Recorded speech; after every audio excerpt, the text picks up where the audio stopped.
5월 26일 오늘의 말씀은 사무엘상 12장 16절에서 25절입니다.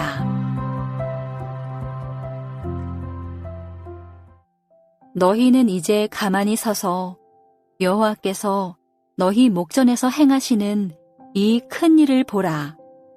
오늘은 밀 베는 때가 아니냐. 내가 여호와께 아뢰리니 여호와께서 우레와 비를 보내사 너희가 왕을 구한 일, 곧 여호와의 목전에서 범한 죄악이 큼을 너희에게 밝히 알게 하시리라.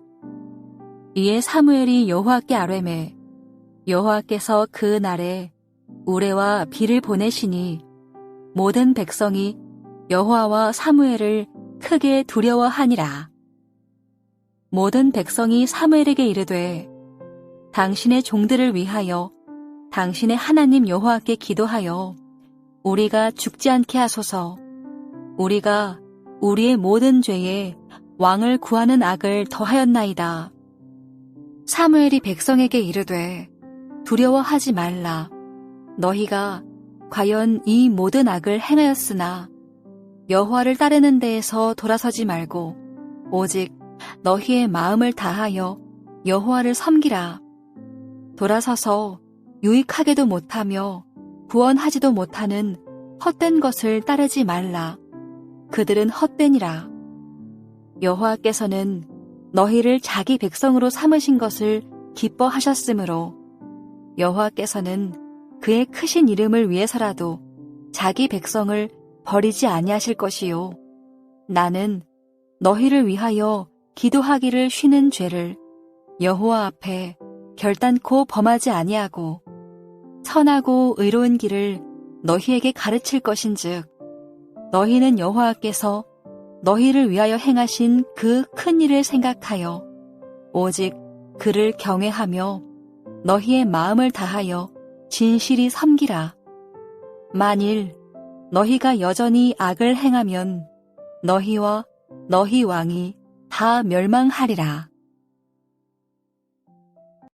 사무엘상 12장 16절에서 25절 말씀을 함께 묵상하겠습니다. 오늘 본문은 어제 본문의 연속으로 사무엘이 사사직을 내려놓으면서 이스라엘 백성에게 마지막 당부를 하고 있습니다. 여러분들은 어떤 직분을 내려놓을 때 또는 자녀들에게 마지막으로 당부해야 한다면 어떤 당부를 하고 싶으세요? 전하고 싶은 말이 무엇인가요? 그 마음으로 본문을 읽으시면 본문의 의미가 훨씬 잘 와닿습니다. 사무엘은 15절에 이제 가만히 서서 여호와께서 너희 목전에서 행하시는 큰 일을 보라고 합니다. 가만히 서 있으라는 것은 7절에서 이미 말한 것인데요. 이는 하나님의 말씀을 듣는 경건한 자세를 취하라는 의미이지요. 사무엘이 말하는 큰 일은 지금이 밀 베는 때인데요. 사무엘이 여호와께 부르짖으면 여호와께서 우레와 비를 보내시겠다고 합니다. 밀 베는 때는 5월과 6월로 건기입니다. 이 건기에는 큰 비가 오지 않고 그러니 천둥과 번개를 보기도 어렵습니다. 보기도 어려운데 사무엘이 부르짖을 때에 만약 그 보기 어려운 큰 비와 우레가 친다면 그것은 여호와께서 행하시는 일이며 그 행하심은 이스라엘 백성이 왕을 구한 일, 즉 여호와의 목전에서 범한 죄악이 큼을 알리는 의미라고 설명합니다. 이 말을 들은 백성은 긴장하며 두려움으로 사무엘을 주시합니다. 정말 사무엘이 여호와께 아뢰일 때 좀처럼 보기 어려운 큰 비와 우레를 바라실 것인가? 정말 자신들이 큰 죄를 지은 것인가 하는 마음으로 사무엘을 주시하고 집중했을 것입니다. 이에 사무엘이 여호와께 아뢰매 사무엘의 예언대로 여호와께서 그날에 우레와 큰 비를 보내셨습니다. 그러자 백성들이 여호와와 사무엘을 크게 두려워하였습니다. 사무엘의 말대로 자신들이 인간 왕을 구한 것이 하나님을 등진 큰 죄임을 깨닫게 된 것이죠. 여러분, 큰 비와 우레를 경험한 적 있으시죠? 정말 엄청난 천둥과 벼락은 정말 두렵습니다. 그런데 그것이 예언된 천둥과 벼락이며 그 천둥과 벼락이 내려친 이유가 자신들의 큰 죄악, 왕을 구한 죄악 때문이니 얼마나 두렵겠어요. 이 두려움에 사로잡힌 백성들은 사무엘에게 당신의 하나님께 기도하여 우리가 죽지 않게 해달라고 간구합니다. 이들이 얼마나 두려웠던지 사무엘에게 간구할 때 당신의 하나님이라고 합니다. 감히 우리의 하나님, 나의 하나님이라고 고백하지 못해요. 그리고 19절에 자신들의 죄악을 아뢰입니다. 우리가 우리의 모든 죄에 왕을 구하는 악을 더하였습니다. 라고 죄를 고백하죠. 이 표현을 원문으로 보면 왕을 구할 때 왕이신 하나님을 버린 죄라고 되어 있습니다.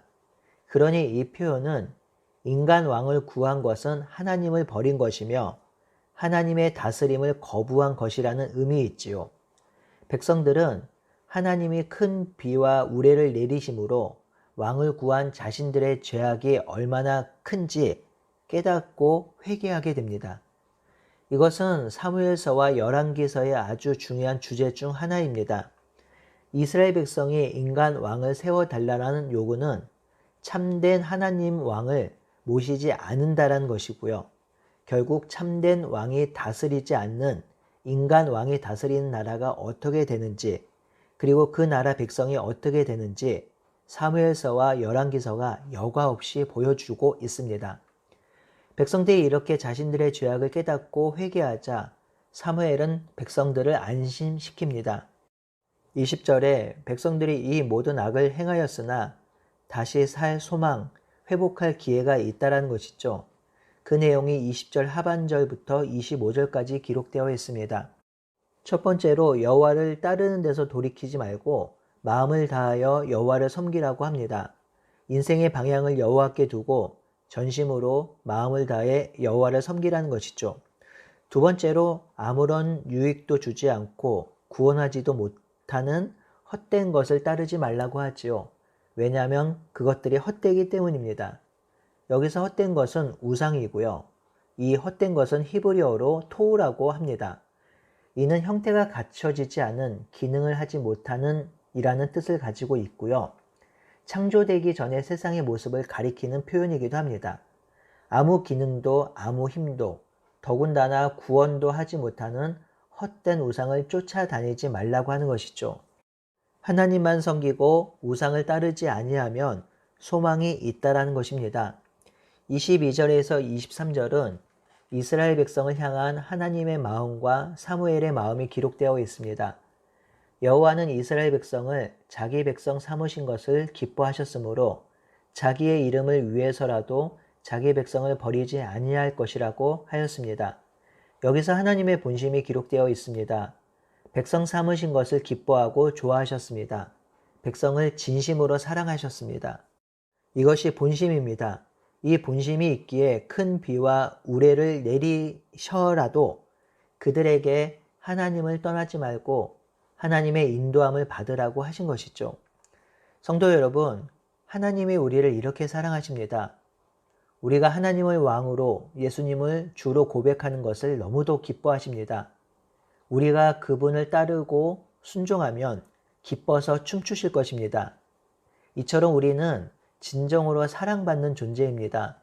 온 우주를 만드시고 우리를 창조하신 하나님의 사랑을 받는 존재이죠. 절대 변하지 않는 사랑을 받는 존재입니다. 그러니 그 사랑을 깨닫고 누릴 때 우리는 하나님 안에서 풍성한 삶, 기쁜 삶을 누릴 수 있는 것이죠. 이에 23절에 사무엘도 하나님의 마음으로 백성을 사랑하겠다고 하지요.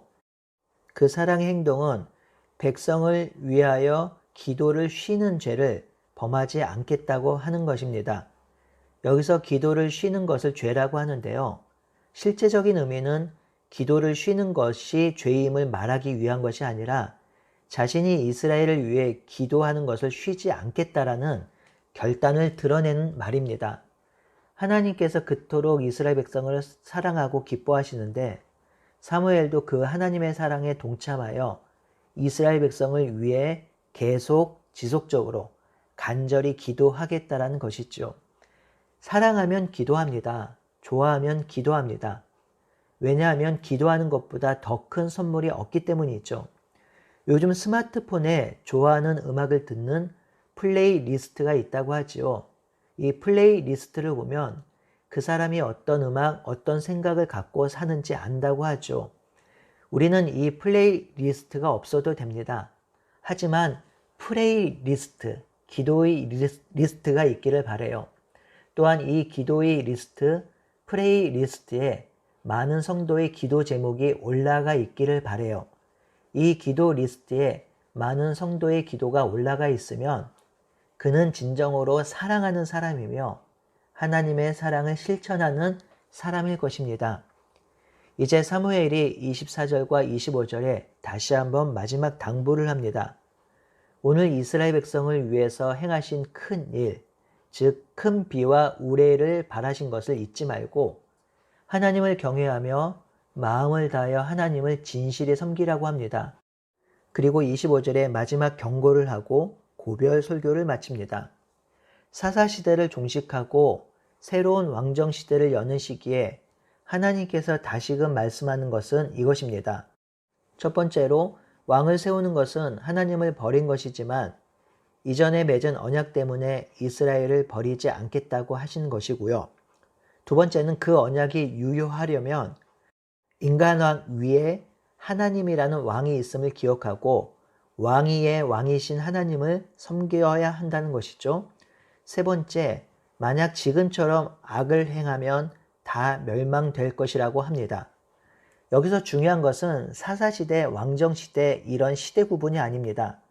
변함없는 언약이며 그 언약을 지킬 때 언약이 유효하다는 것이죠. 사랑하는 성도 여러분, 우리는 정말 다양한 삶의 환경에 놓여 있습니다. 100명의 성도 중 같은 삶의 환경에 놓인 성도는 없을 것입니다. 서로 다른 삶의 환경이지만 변하지 않는 것은 하나님의 언약, 진실한 사랑입니다. 그 환경에 의해 우리가 변할 수 있지만 하나님은 신실하며 변하지 않으십니다.